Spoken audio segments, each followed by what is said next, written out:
നാമം വാഴ്ത്തപ്പെടുമാറാകട്ടെ. സ്തോത്രം. ജീവിതം പല ഘട്ടങ്ങളിലൂടെ കടന്നു പോകേണ്ടി വരും. പല അവസ്ഥകളിലൂടെ കടന്നു പോകേണ്ടി വരും. പല സാഹചര്യങ്ങളിലൂടെ കടന്നു പോകേണ്ടി വരും. സുഖത്തിൻ്റെയും ദുഃഖത്തിൻ്റെയും അവസ്ഥകളിലൂടെ, അസന്തുഷ്ടിയുടെ അവസ്ഥയിലൂടെ. ഇതിനിടയ്ക്ക് സമാധാനത്തിൻ്റെ അന്തരീക്ഷമുണ്ട്. ഇതിനിടയ്ക്ക് സന്തോഷത്തിൻ്റെ അന്തരീക്ഷമുണ്ട്. അതിനിടയ്ക്ക് തന്നെ ബദ്ധപ്പാടുകളുടെയും തിരക്കിൻ്റെയും അവസ്ഥകളുണ്ട്. എന്നാൽ പല സന്ദർഭങ്ങളിലും, പല വിഷയങ്ങളുടെ മുമ്പിലും, പല സാഹചര്യങ്ങളുടെ മുമ്പിലും മനുഷ്യൻ, അതായത് ദൈവപൈതൽ, പതറിപ്പോകുന്ന അവസ്ഥയുണ്ട്. പൗലോസ് അപ്പോസ്തലൻ പറയുന്നത് ഫിലിപ്പി ലേഖനം അതിൻ്റെ 4-ാം അധ്യായം 13-ാമത്തെ വാക്യത്തിൽ, എന്നെ ശക്തനാക്കുന്നവൻ മുഖാന്തരം ഞാൻ സകലത്തിനും മതിയാകുന്നു. ഏത് സാഹചര്യം കൂടി താൻ പോകുവാൻ ശീലിച്ചിരിക്കുന്നു. എന്നെ ശക്തനാക്കുന്നവൻ മുഖാന്തരം ഏത് സാഹചര്യങ്ങളുടെ നടുവിലും നിൽക്കുവാൻ എനിക്ക് കഴിയുമെന്നാണ് പൗലോസ് അപ്പോസ്തലൻ പറയുന്നത്. ഞാൻ ഈ സാഹചര്യങ്ങളിലൂടെ എല്ലാം കടന്നുപോയത്, വ്യത്യസ്തമായ സാഹചര്യങ്ങൾ, എനിക്ക് ഇഷ്ടപ്പെടാത്ത സാഹചര്യങ്ങളിലൂടെ ഒക്കെ ഞാൻ കടന്നുപോയി. അവിടെയെല്ലാം ഞാൻ നിന്നത് എന്നെ ശക്തനാക്കുന്നവനാകുന്നൊരു കർത്താവുണ്ടായിരുന്നു.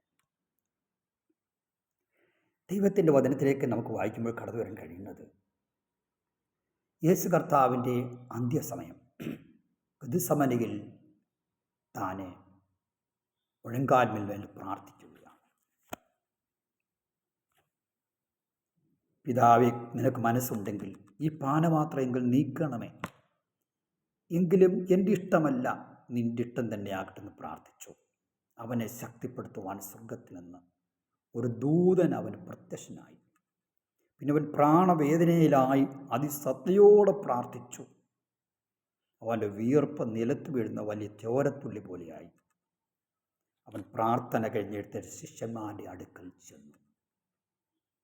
നോക്കണം, തൻ്റേതായ ആ പ്രാർത്ഥനയുടേതായ ആ അന്തരീക്ഷം, ആ പ്രാർത്ഥനയിൽ തൻ്റെ മാനസികമായ അന്തരീക്ഷം,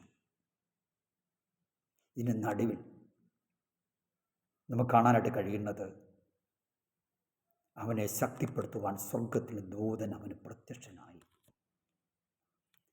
അടുത്ത ടൈം എന്താണെന്ന് കർത്താവിനറിയാം. തന്നെ ക്രൂശിക്കുവാനായിട്ട് തൻ്റെ ശത്രുക്കൾ തൻ്റെ അടുക്കൽ വരും. തന്നെ അവർ ക്രൂശിക്കുവാനായിട്ട് ഹെരോദാവിൻ്റെ അടുക്കലും പിലാത്തോസിൻ്റെ അടുക്കലും കൊണ്ടുപോകും, വിസ്തരിക്കുവാനായിട്ട്. അനന്തരം തനിക്ക് നിശ്ചയമായിട്ടും അതിഭയങ്കരമായൊരു ക്രൂശ് മരണം ഉണ്ടെന്ന് തനിക്കറിയാം. എന്നാൽ അതിലേക്ക് തന്നെ നടത്തിയത് തന്നെ ശക്തനാക്കിയ സർവശക്തനായ ദൈവം ദൂതനെ അയച്ച് അവനെ ശക്തിപ്പെടുത്തി. നമുക്ക് വേണ്ടി, നമ്മുടെ രക്ഷയ്ക്ക് വേണ്ടി, നമ്മുടെ നിത്യജീവന് വേണ്ടി കാൽവരിയിൽ യാഗമാകുവാൻ വെക്കണം. കർത്താവിനെ ശക്തിപ്പെടുത്തുവാൻ ദൈവം തൻ്റെ ദൂതനെ അയച്ച് ശക്തീകരിച്ചു. നാം ഈ നാളുകളിൽ ഏത് പ്രതിസന്ധിയുടെ നടുവിൽ നിൽക്കുന്നതിൻ്റെ പിൻപിൽ നമ്മെ ശക്തിപ്പെടുത്തുന്നതൊരു കർത്താവുണ്ട്. അദൃശ്യമായ ഒരു കരം നമ്മുടെ പിൻപിലുണ്ട്. ഇതാ ചന്ദ്രകുമേ സംഘ അഭേന്ദ്രകോവ് തീച്ചൂളയിൽ ആയിരിക്കുന്നു.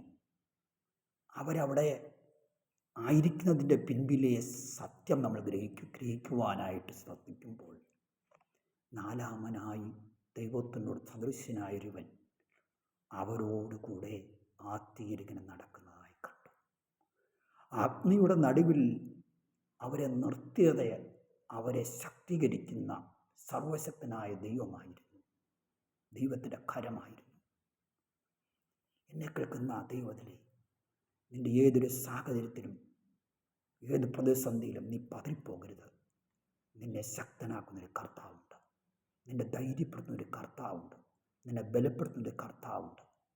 നിന്നെ ശുശ്രൂഷയ്ക്കായിട്ട് അയച്ച സ്ഥാനത്തെ ഈ നാടിൽ നിൽക്കുന്നതിൻ്റെ പിൻപിൽ നിന്നെ ശക്തീകരിക്കുന്നവനായ, നിന്നെ ബലപ്പെടുത്തുന്നവനായ ഒരു കർത്താവ് നിനക്ക് വേണ്ടി നിന്നോട് കൂടെയുണ്ട്. നിൻ്റെ ജീവിതത്തിൽ ആ കഷ്ടതയുടെ നടുവിൽ നീ തറന്നു പോകുമെന്ന് വിചാരിക്കുന്ന അവസ്ഥയിൽ നീ തറന്നു പോകില്ല. നിന്നെ ശക്തനാക്കുന്നൊരു കർത്താവ് നിനക്ക് വേണ്ടിയുണ്ട്.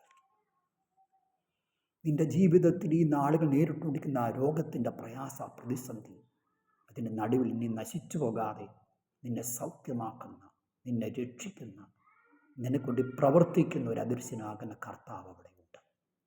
ഈ നാടുകളിൽ ധൈര്യപ്പെടുക, ശക്തിയോടെ ദൈവത്തിൽ പ്രാർത്ഥിക്കുക, വിശ്വാസത്തിൽ ഉറച്ചു നിൽക്കുക. നിന്നെ ശക്തനാക്കുന്ന ഒരു കർത്താവ് നിനക്ക് വേണ്ടിയുണ്ട്. നിൻ്റെ വിശ്വാസത്തിൻ്റെതായ ശ്രേഷ്ഠതയിൽ, വിശ്വാസത്തിൻ്റെ പൂർണ്ണതയിൽ അത്ഭുതം പ്രവർത്തിക്കുവാൻ, നിനക്ക് വേണ്ടി അത്ഭുതം പ്രവർത്തിക്കുവാൻ നിൻ്റെ അടുക്കലേക്ക് ഇറങ്ങി വരുന്ന ഒരു കർത്താവ് നിനക്ക് വേണ്ടിയുണ്ട്. മരുഭൂമിയിൽ മേശ ഒരുക്കാൻ ദൈവത്തിന് കഴിയുമോ? മരുഭൂമിയിൽ വെള്ളം തരുവാൻ ദൈവത്തിന് കഴിയുമോ? നിന്നെ മരുഭൂമിയിലേക്ക് അയച്ചത് ആരോട് പറഞ്ഞിട്ടാണ് മരുഭൂമിയിൽ വന്നത്? സർവശക്തനായ ദൈവം പറഞ്ഞിട്ടാണ്, അവൻ്റെ കൽപ്പന അനുസരിച്ച്, വാഗ്ദത്തം അനുസരിച്ച് വന്നത്. എങ്കിൽ ആ മരുഭൂമിയിൽ നിന്നെ നിർത്തുവാൻ, നിന്നെ നടത്തുവാൻ, നിന്നെ നയിക്കുവാൻ, എത്തേണ്ട സ്ഥാനത്ത് എത്തിക്കുവാൻ നിനക്ക് വേണ്ടി സർവശക്തനായ ഒരു കർത്താവുണ്ട്. അതുകൊണ്ടാണ് നിന്നെ മരുഭൂമിയിലേക്ക് കൊണ്ടുവന്നിരിക്കുന്നത്. അവിടെ നിർത്തുവാൻ, നിന്നെ അവിടെ കൊണ്ടുവന്നത് കർത്താവാണെങ്കിൽ, വിളിച്ചോ ദൈവമാണെങ്കിൽ, ആ സ്ഥാനത്ത് നിന്നെ നിർത്തുവാൻ നിന്നെ വിളിച്ചവന് കഴിയും. ആ സ്ഥാനത്ത്, അവിടെ ആ പ്രതിസന്ധിയുടെ നടുവിൽ, ആ ഇല്ലായ്മയുടെ നടുവിൽ, ആ കഷ്ടതയുടെ നടുവിൽ, ഒരു പ്രതീക്ഷയ്ക്കും വകയില്ലാത്തതിൻ്റെ നടുവിൽ ആ സ്ഥാനത്ത് നിർത്തുവാൻ വിളിച്ചവൻ വിശ്വസ്തനാവണം, അവന് കഴിയും. നിന്നെ ശക്തനാക്കുന്നവൻ മുഖാന്തരം നിനക്ക് സകലത്തിലും മതിയാകുവാൻ തക്കവണ്ണം നിന്നെ സഹായിപ്പാൻ, നിന്നെ താങ്ങുവാൻ, നിന്നെ വഹിപ്പാൻ, നിന്നെ സംരക്ഷിപ്പാൻ, നിനക്ക് വേണ്ടുന്നതെല്ലാം തരുവാൻ നിന്നെ വിളിച്ചവൻ വിശ്വസ്തൻ. ഈ വചനങ്ങൾ ആ കർത്താവ് താങ്കളെ അനുഗ്രഹിക്കട്ടെ, സഹായിക്കും.